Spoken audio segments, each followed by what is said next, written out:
आदरणीय रश्मि आर्य जी, आप प्रत्याशी हैं मऊरानीपुर विधानसभा सीट से और यही के चलते हम आपसे सवाल पूछवे के लाने पहुँचे थे, लेकिन आपने तो सवालों को जवाब देवे के पहले ही दूर से नमस्कार कर ली।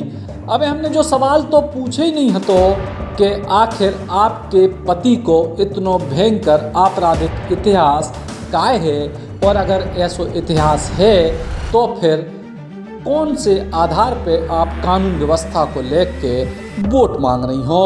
अबे हमने जो सवाल तो पूछे ही नहीं हतो कि आखिर समाजवादी पार्टी से इतने साल तक नेतागिरी करने के बाद आपने भारतीय जनता पार्टी काय ज्वाइन करी थी, और भारतीय जनता पार्टी से 3-4 दिना में ही आपको अपना दल काय ज्वाइन करने पड़ी।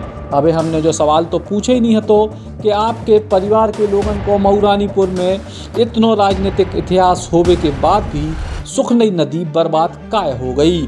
अबे हमने आपसे ऐसे बहुत सारे सवाल तो पूछे ही नहीं हते जिनको जवाब जनता मांग रही है, लेकिन आपने तो पहले ही से हाथ जोड़ ले कानूनी सवाल को जवाब देवे की बजाय।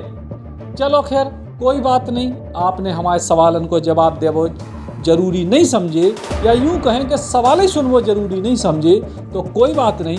उम्मीद है कि उन सवालों को जवाब आप जरूर दो जो क्षेत्र की जनता आपसे पूछ रही। और अब कछु वे सवाल भी सुन लो जो कछु दिना पहले जब आप समाजवादी पार्टी में हती तो मऊरानीपुर क्षेत्र के तत्कालीन भारतीय जनता पार्टी के विधायक बिहारी लाल आर्य ने आपके पूरे परिवार को लेके पूछे थे।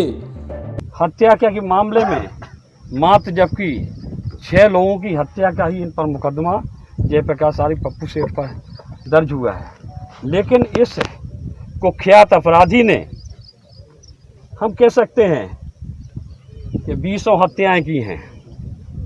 जो भी बुंदेलखंड में घटनाएं हो रही हैं, या तो ये करा रहा या इसके इशारे पे की जाती हैं।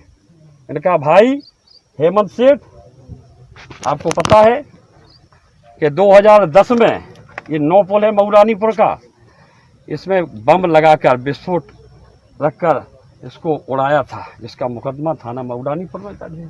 और कितनी जमीनों पर कब्जे किए, तो कह सकते हैं कि आज सरकार मुख्तार अंसारी जैसे माफियाओं पर, आजम खां जैसे लोगों पर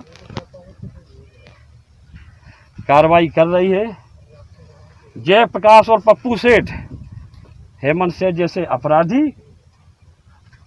बुंदेलखंड नहीं पूरा देश का सबसे बड़ा अपराधी कहे तो इसमें कोई अतिशयोक्ति नहीं होगी। बुंदेली बौछार की शानदार खबरें और देसी मनोरंजन देखने के लाने सब्सक्राइब करें हमारे YouTube चैनल को और बेल आइकन दबावो ना भूलें। संगई फॉलो करें बुंदेली बौछार के Facebook पेज को।